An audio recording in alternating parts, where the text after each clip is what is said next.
former Prime Minister of Norway, Honorable Lee Fairland, former Senator of Australia, Dr. Shri Sheikh Mehmood, representative of the Malaysian Consultative Council of Islamic Organization, and Dr. Rehana Binti Abdullah, Vice Chair, IPCHR, and Mechanism for Monitoring Human Rights Situation in the Indian occupied Kashmir. A very special thanks to the all parties parliamentary group on Kashmir for speaking out against human rights abuses in Indian occupied Kashmir. By calling on the Indian government to inter to repeal the draconian laws that ban use of pellet guns, open jails for inspection, and initiate a comprehensive public investigation into identities of bodies in mass and unmarked ways, the group has laid bare some of the worst human rights abuses being perpetrated in Indian occupied Kashmir. I feel empowered to be with you, both in my personal capacity as a Democrat and ardent supporter of the Kashmiris' right of self-determination, and as the foreign minister of a country that remains a party to the Jammu and Kashmir dispute. We are here to express solidarity and make common cause with all those who love and value freedom despite oppression and stand up of stopping terrorists killing civilians on both sides of the line of control, even as its forces continue to perpetrate the most heinous acts of terror imaginable. Each time it finds the going getting tough, it diverts domestic and international signals by breaking up tensions with Pakistan. Not any longer. Truth is not always the most convenient fiction. Reality has a way of manifesting itself. Fact has a way of coming out. Last year, for the first time, the Office of the High Commissioner for Human Rights published a nearly 50-page report on the human rights situation in Kashmir, notably Indian occupied Kashmir. It chronicles in great detail instances of arbitrary and excessive use of force, arrest, torture, sexual violence, restrictions on freedom of expression, and reprisals against defenders of human rights over the eventful 2-year period from 2016 to mid-2018.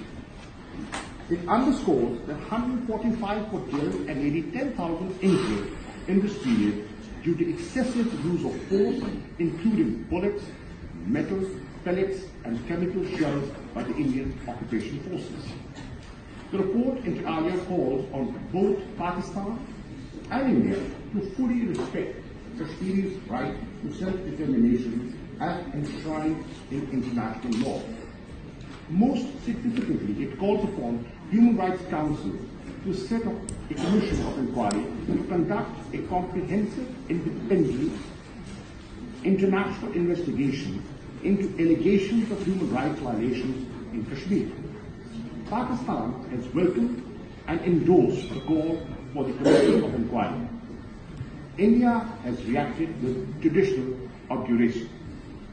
On the heels of the report, the UK All-Parties Parliamentary Group on Kashmir published its own finding on the human rights situation in the Indian occupied Kashmir, echoing concerns raised in the OHCHR document and vindicating Pakistan's long-standing position. The two reports have 3 common features. 1. They are authored by neutral observers representing informed international opinions which could not have possibly been biased in favor of one or the other side. 2. They carry scattered criticism of the Indian occupation forces, the human rights abuses their members perpetrate, and the special laws that allow such actions with impunity. 3.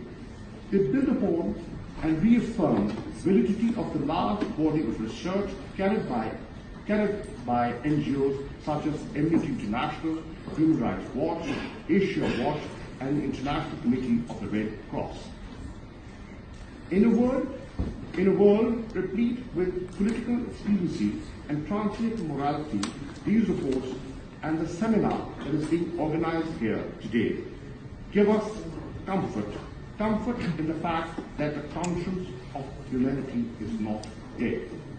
That freedom-loving, just and God-fearing people the world over still care about the plight of the Kashmiris and are concerned.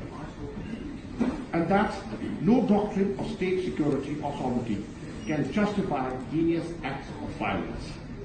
Justice may be delayed, but will not be denied. To our Kashmiri brethren, I wish to assure that they are not, nor ever will be, alone in their just struggle. That we will continue to lend to the freedom struggle every possible political, diplomatic, and moral support, and stand by their side every step of the way. To our redoubtable diaspora, I say that it is time for a charter of affirmative action. The Commission of Inquiry must be constituted at the earliest. People must be named, blamed, and shamed. Evidence must be gathered, cases must be dealt, and murderers, uniform or not, indemnified or not, prosecuted. To the conscientious members of civil society everywhere, I say it is your collective responsibility to lend voice to the voiceless and give strength to the oppressed. And to the members of media, I urge objective and detailed reporting on the ongoing atrocities. 4. Where is justice for 8-year-old Asifa Bano of Katwa, who was brutally raped to death? In India, processions were taken out in favor of the rapists. Elected members of government spoke out in their defense, and concerted efforts are being made, reportedly, to discredit the evidence and exonerate the criminals. 5. Under which canon of fundamental law is blinding of innocent protesters by use of pellet guns a justified action? How was the use of pellet guns justified against 20-month-old Hiba? Amnesty International's report, using site in Kashmir, records 88 cases of deliberate blinding out of thousands of pellet guns victims. The UN OHCHR report cites 6,221 people injured by pellet guns between July 2016 to February 2017, including 728 with eye injury. As if all this was not enough, there is credible evidence to suggest that India intends to permanently alter Jammu and Kashmir's reports published by organizations such as the Geneva-based UN Office of the High Commissioner of Human Rights, international aspect from Amnesty International, and various other international non-governmental organizations. And you know what? It is absolutely vital that Islam is decide their own destiny like every other citizen does in the world. And the longer the issue is unresolved, the more reports come to light of real human rights concerns in Jammu. Rights and freedoms that every human being is entitled to, irrespective of color, race, caste, or creed. About the same time, the Indian military marched into the valley of Kashmir, triggering what has been the longest dispute on the agenda of the United Nations. For 70 years, the idealism and promise of the United Nations, the prospect of a collective conscience of man rising to the occasion and acting in unison, has repeatedly hit against the hard rock of realpolitik, the harsh reality of Indian occupation. It was India that committed to holding a free and fair consent to determine the will of the Kashmiri people. It was Indian leadership that repeatedly reaffirmed this commitment. And it is India that has repeatedly predicted on its solemn commitments, choosing instead the destructive path of genocidal aggression. I have 5 questions. 1. Where in the world will you find such a heavy concentration of armed forces equipped with draconian laws meant to institutionalize violence by these forces against an unarmed civilian population? I'm referring to the Armed Forces Special Powers and Public Safety Acts that give legal cover to armed personnel to assume at once the mantle of law enforcer, judge, jury, and executioner. Prime Minister of Norway, so a pleasure to have you here with us today. We have my parliamentary colleague David Abrahams, the chair of the Parliamentary Committee on Kashmir. We then have somebody who also needs no introduction, Senator Musharraf Hussain Syed, who's the chair of the Foreign Relations Committee of Pakistan. And then further to the left, we have another former Prime Minister of AJ, taking into account the numerous reports published by organisations such as the Geneva-based UN Office of the High Commissioner of Human Rights, international aspect from Amnesty International in the world. And the longer the issue, we have the leader of the opposition from AJK. Of course, we have the Foreign Minister of former Australian Senator, Leah. Welcome to have you here today, madam. We have Senator Syed Shibli Faraz, leader of the House from the Senate of Pakistan. So good to have you here today. We have somebody who needs no introduction, the High Commissioner of Pakistan, Mohammed Naveed. The issue of Kashmir is that Kashmir is a disputed territory between India and Pakistan, and that the solution to the issue of Kashmir lies in taking into account the wishes of the people of Kashmir. And that is what every country, absolutely vital, that this long, historic, outstanding issue is resolved in accordance with international rules. In this the wishes of the people of Kashmir. And that is what every Kashmiri wants around the world, to be given the opportunity to decide their own destiny like every other citizen does in the world. And the longer the issue is unresolved, the more reports come to light of real human rights concerns in Jammu and Kashmir. And can I now move on to introducing the panel that we have at the top table and the format of today's conference. If I start to my left, we have, sorry, the right, we have the former Prime Minister of AJK, Barrister Sultan Mehmood, who many people know who often visits Parliament, engage with parliamentarians across the board. We have the former Australian Senator, Leah. Welcome to have you here today, madam. We have Senator Syed Shibli Faraz, leader of the House from the Senate of Pakistan. So good to have you here today. We have somebody who needs no introduction, the High Commissioner of Pakistan, Mohammed Naveed Zakaria, who's been here before 10 years ago, but great to have you back as the High Commissioner. I did not see the opposition leader there, so I apologise, but to the opposition leader from AJK. So we have the leader of the opposition from AJK.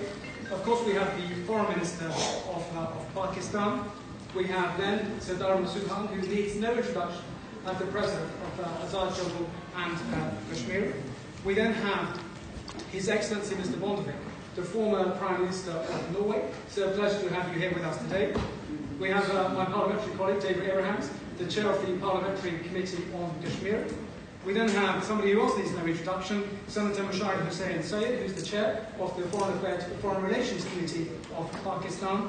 And then further to the left, we have another former Prime Minister of AJK, Sardar Khan. Pleasure to have you here today. And also, we have the Dr. Rihanna bin Abdullah from the OIC here with us today. So without further ado, the format of today's discussion is as follows. We will start with the Foreign Minister of Pakistan speaking to us. Choosing instead the destructive path of genocidal aggression. I have 5 questions. 1. Where in the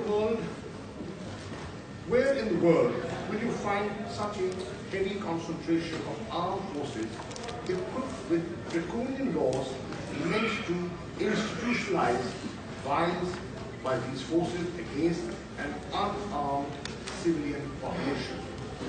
I'm referring to the Armed Forces Special Powers and Public Safety Acts that give legal cover to armed personnel to assume at once. Why with such surgical precision is an entire generation of young men and women being killed, blinded, maimed, and raped? Why is there a deafening silence, dogged denial, blanket censorship, and callous indifference to the plight? In this case, the United Nations Security Council Resolution 1948, which makes it very clear that the issue of Kashmir is that Kashmir is a disputed territory between India and Pakistan, and that the solution to the issue of Kashmir lies in taking into account the wishes of the people.